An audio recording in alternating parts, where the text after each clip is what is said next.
சட்டமன்ற தொகுதியோட ஒரு மைய பகுதி, ஒரு சென்டர் பாயிண்ட்னு சொல்லலாம். ஏன்னா எனக்கு நேராக அப்படி பார்த்தீங்கன்னா மாதவரம் பகுதி, அது ஒரு 14 வட்டம், பின்னாடி பார்த்தா சோழவரம் ஒன்றியம், இந்த பக்கம் போனால் புழல், இந்த பக்கம் போனால் வில்லிவாக்கம். ஸோ இங்கே இருந்து அடிக்கிற அடி, இங்கேருந்து பேசுகிற பேச்சு இந்த தொகுதி ஃபுல்லாக போய் சேரும், அந்த நம்பிக்கை எங்களுக்கு இருக்குது. ஸோ இதை கருத்தில் வச்சுக்கிட்டு இந்த இடத்துல திருமுனை கூட்டம் நடத்தணும்னு திட்டமிட்ட எங்களுடைய அன்பு அண்ணன் வழக்கறிஞர் எம்எல் விஜய் பிரபு அவர்களுக்கு மனமார்ந்த நன்றிகள். பொதுவாகவே நம்ம தளபதி தேர்தல் பிரச்சாரம் போனார்னா அது பொதுக்கூட்டம் அளவு கூட்டம் வரும், பொதுக்கூட்டம் போட்டால் மாநாடு அளவு கூட்டம் வந்துடும். அதே மாதிரி இங்கேயும் திருமுனை கூட்டத்தை ஒரு மினி மாநாடா ஆக்கி அதை அரேஞ்ச் பண்ண நம்மளுடைய அன்பு அண்ணன் திரு விஜய், செங்குன்றம் நகர நிர்வாகிகள் அனைவருக்கும் மனமார்ந்த நன்றிகள். சிறப்பாக இருந்து உடன் செயல்பட்ட என்னுடைய அன்பு சகோதரர் பிரவீன் அவர்கள், மாவட்ட செயற்குழு அவர்களுக்கும் மனமார்ந்த. இப்போ பொதுவாகவே சொல்லுவாங்க, முதல் தலைமுறை வாக்காளர்கள், என் முதல் தலைமுறையாக பட்டதாரிகள், என் பையன் இப்போ தான் முதல் தலைமுறையாக வந்து ஒரு நல்ல கவர்மெண்ட் ஜாப் போகிறான், பெரிய ஜாபுக்கு போகிறான்லாம் பேசுவாங்க.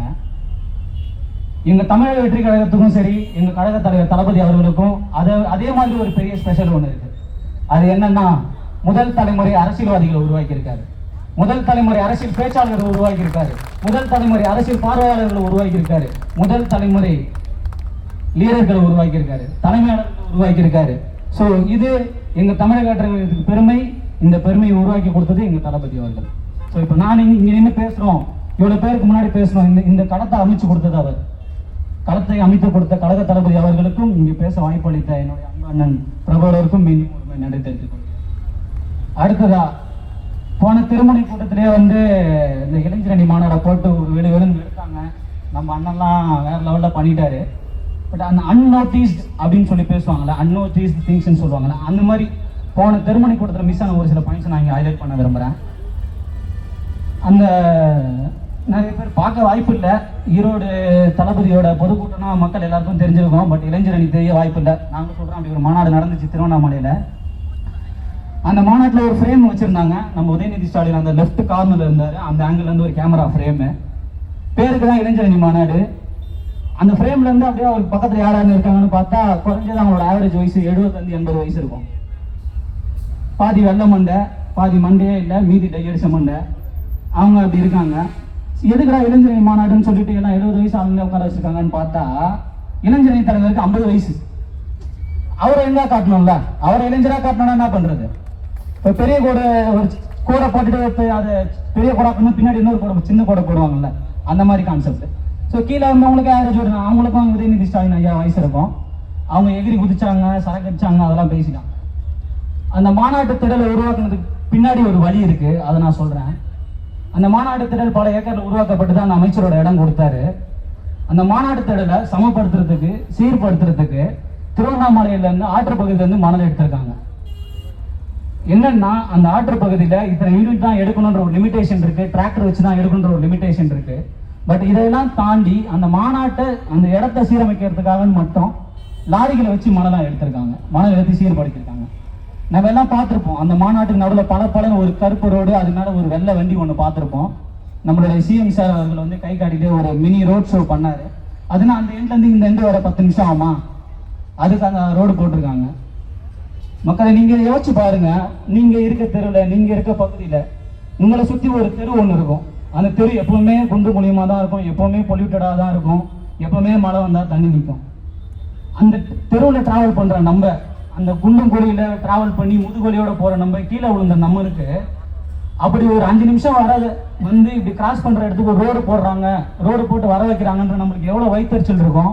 அதை பார்க்கும்போது நம்ம மக்கள் மனக்கு எவ்வளோ கஷ்டப்படுன்றதை நம்ம சிஎம் சாருக்கு யாரும் சொல்கிறது இல்லை. ஒருவேளை நம்ம சிஎம் சாருக்கு சொல்லியிருந்தா அதை அவரே அவாய்ட் பண்ணியிருப்பாரு. தயவுசெய்து சொல்கிறேன், எங்கள் சிஎம் சாருக்கு சொல்லுங்க, மக்களுக்கு இப்படி இவ்வளோ பிரச்சனை இருக்கு அப்படின்னு சொல்லிட்டு. ஒருத்தர் ப்ரோக்ராம் வந்து ஷெடியூல் பண்ணுறாரு, நீங்கள் நடந்து வரணும், இதை ட்ரெயினில் வரணும், பஸ்ஸில் வரணும்னு சொல்கிறதுக்காக அப்படி சொல்லாதீங்க. எங்கள் சிஎம் சாருக்கு சொல்லுங்கள், அவரே சொல்லுவார் வேணான்ட்டு. எதுக்காக சொல்கிறேன்னா, எங்கள் சிஎம் சாருக்கு தெரியறதில்ல மக்களோட பிரச்சனை, தெரிஞ்சால் அவரே வேணான்னு சொல்லுவோம். அதே இளைஞரணி மாநாட்டில் ஒரு ஆக சிறந்த ஒரு முக்கியமான விஷயத்தை நம்ம உதயநிதி ஸ்டாலின் பேசினார், நிறைய பேசினார். அதில் முக்கியமான விஷயம், இந்த தேர்தலில் இளைஞருக்கு அதிகமாக சீட்டு கொடுங்க அப்படின்னாரு. அதை கேட்கும்போது எனக்கு கொஞ்சம் சந்தோஷமா இருந்தது. ஆஹா, இப்பதான் பிரைட்டா ஆரம்பிக்கிறான் அப்படின்னு ஒரு சந்தோஷம் இருந்தது. அந்த சந்தோஷத்தை பட்டு அந்த சந்தோஷம் அடங்கிறதுக்குள்ள இன்னொரு டைலாக் சொன்னாரு. இளைஞருக்கு தான் சீட்டு கொடுங்கன்னு சொன்னேன், இளைஞரணிக்கு சீட்டு கொடுங்கன்னு சொல்லல. அப்படின்னா என்ன அர்த்தம்னா, மேடையில் இருந்தாங்கன்னா அந்த 60 வயசு 70 வயசு மகான்கள், குறுநில மன்னர்கள், அவர்களுடைய வாரிசுக்கு சீட்டு கொடுங்கன்னு அர்த்தம். அவருடைய பசங்களாம் சின்ன சின்ன பசங்க தான் இருப்பாங்க, 30-40 வயசு பசங்க, அவங்களுக்கு சீட்டு கொடுங்கன்னு அர்த்தம். அதாவது அந்த மாநாட்டுக்கு வந்து 1.5 லட்சம் பேர்னு சொல்லிட்டு அது 10,000-20,000 பேர் வந்து 1.5 லட்சம் பேர்னு சொன்னாங்க இல்லையா? அந்த 30,000 பேர் எதுக்காக உழைக்கணும்னா, நம்ம உதயநிதி ஸ்டாலின் அடுத்த சிஎம் ஆகணும்னு உழைக்கணும். அவங்க யாரும் மேலே வர முடியாது. அதே மாதிரிதான் இங்க இருக்க அமைச்சர்கள் சரி, எம்எல்ஏக்களும் சரி, 1000 கோடி 2000 கோடி நம்ம வாழ்க்கையில வரைக்கும் 1000 கோடின்ற அந்த 1000 கோடின்ற அந்த எழுதுற நம்பர்லயாச்சும் எழுதி பார்த்துருப்போமா? கற்பனையாச்சும் பண்ணி பார்த்துருப்போமா? ஆனா அவங்க கிட்ட இருக்கிறது பல 1000 கோடிகள். ஏன் அவங்க நம்ம கிட்ட வரமாட்டாங்க? ஏன் மக்கள் கிட்ட இருக்காங்கன்னா, அவங்க கோடி மேல கோடி வச்சு கோட்டை கட்டி மேல இருந்து நம்மளை பார்த்துட்டு இருக்காங்க. அவங்களுக்கு நம்ம கஷ்டம் தெரியாது, அவங்க ரீச் பண்ணவே முடியாது. நீங்க நினைச்சா ஒரு எம்எல்ஏ நீங்க போய் பார்க்க முடியுமா? நீங்க ஓட்டு போட்டிருப்பீங்கல்ல, டிஎம்கேக்கு ஓட்டு போட்டு நான் போட்டிருக்கேன், 2024 நான் போட்டிருக்கேன். நான் போய் பார்க்க முடியுமா? நான் நினைச்சா முடியாது. ஏன்னா அவங்க அங்கிருந்து பார்த்து பழகிட்டாங்க.